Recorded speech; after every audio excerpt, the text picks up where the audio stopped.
লিবিয়ায় mafia চক্রের নির্মম নির্যাতনের কথা সবারই জানা। তাদের ফাঁদে পা দিয়ে প্রতি বছর প্রাণ হারাচ্ছেন শত শত যুবক। এখনো অনেকেই রয়েছেন নিখোঁজ। কেউ কেউ মোটা অঙ্কের টাকার বিনিময়ে প্রাণে রক্ষা পেলেও দেশে ফিরেছেন নিঃস্ব হয়ে। এমনই মর্মান্তিক ঘটনার সাক্ষী হয়ে বাড়ি ফিরেছেন লোকমান হাওলাদার নামে এক ব্যক্তি। বুধবার মাদারীপুরের শিবচর উপজেলার বাঁশকান্দি ইউনিয়নের দালাল দাদন জমাদ্দারের মাধ্যমে দেশে ফিরেছেন বলে দাবি পরিবারের। তিনি পিরোজপুরের মঠবাড়িয়া উপজেলার সাপলেজা ইউনিয়নের নলি জয়নগর গ্রামের বাসিন্দা।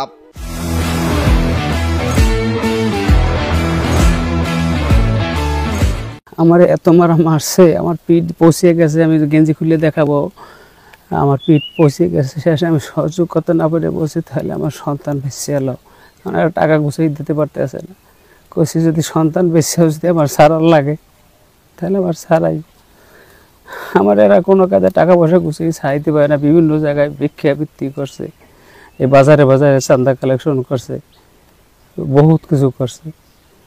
মানুষের সাহায্য সহযোগিতা নিয়ে তারপর আমরা ছাড়াইছি। লিবিয়া ফেরত লোকমান হোসেন জানান শাহ আলম নামের একজনকে 3.5 লাখ টাকা দিয়েছিলেন বিদেশ যাওয়ার জন্য, কিন্তু শাহ আলম তাকে বিক্রি করে দেয় অন্য এক দালালের কাছে। তারপর লিবিয়া থেকে ইতালি যাওয়ার জন্য শুরুতে 10 লাখ টাকা দেন তিনি, কিন্তু ইতালি না নিয়ে গেম ঘরে আটকে দিনের পর দিন নির্যাতন করে দালাল চক্র।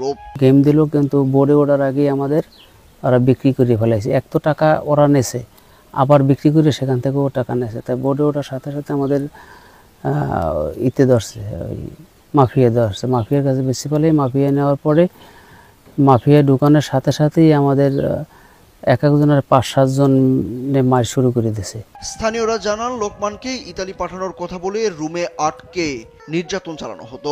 মোবাইলে সেসব ভিডিও এবং তার চিৎকার এলাকার সকলের জানা। পরিবারের সবকিছু বিক্রি করে আজ তারা নিঃস্ব। নির্যাতনের শিকার হয়ে দেশে যে ফিরে আসছে, ফিরে আসার পরে এখন সে বর্তমানে অসহায়। তার এই যে বর্তমান যে বিটে বাড়ি, এটাও বন্ধক রাখা, কিছুদিনের মধ্যে রেজিস্ট্রি দিতে হবে এবং তার কর্মসংস্থান তো নেই। কুচক্রের মহলে পড়িয়ে তো সব সর্বশান্ত নিঃস্ব হয়ে গেছে, কিচ্ছু নাই। জায়গা জমি জানলে বিক্রি করে ফেলাইছে। স্বজনরা জানান লোকমানকে মুক্ত করতে দালালের বাড়িতে গিয়ে অনেক দিন থেকেছেন তারা। আজ 11 মাস পর দেশে ফিরেছেন তিনি। বেঁচে আছেন কিনা সেটাও জানা ছিল না পরিবারের। আলহামদুলিল্লাহ, আমরা লাখ কোটি শুকরিয়া। যেহেতু আমি যা চাইছি তার চেয়ে আমি বেশি কিছু পাইছি, কারণ আমি আশা করি নাই যে আসলে আমি এতটা সময়ের ভিতরে আমরা এরকমের পারবো, আমরা কোনোদিন আশা করি নাই। তা আমি আল্লাহর কাছে লাখ কোটি শুকরিয়া আদায় করতেছি যা পাইলাম। সব খোঁজ আমার ছেলেকে পাইছি। আমার ছেলেকে খুব সেই চিকিৎসার দরকার। কোনো কাজ বাজ করে খাইতে পারবে না, আমার কিছুই নাই, বিটে বাড়ি কিছুই নাই। আমার 3টা নাতি কি খাইবে, হাও কোনো খাদ্য নাই ঘরে। এ বিষয়ে সাপলেজা ইউনিয়নের ইউপি সদস্য কাজল খান জানান লোকমান দেশে ফিরেছেন। শুরু থেকে পরিবারটির পাশে থাকার চেষ্টা করেছেন তিনি। শরীরে অনেক আঘাতের চিহ্ন রয়েছে। লোকমানের এখন ভালো চিকিৎসার প্রয়োজন। বাড়ির যে পারিবারিক বাসা এই যে আছে, এদের তো আর্থিক অবস্থা কিছুই নেই, সব বিলীন হয়ে গেছে। এই বিলীন যেভাবে হোক, হয়তো যদি পাওয়ার কোনো কায়দা থাকে, সহযোগিতা থাকে, এইটা সবাই একটু যেন সাহায্য অনুভূতি করে। নির্যাতনের বর্ণনা দিয়ে লোকমান হোসেন জানান প্রতিদিন রাতে পরিবারের কাছে ইমোতে ভয়েস পাঠিয়ে মুক্তিপণ দাবি করা হতো।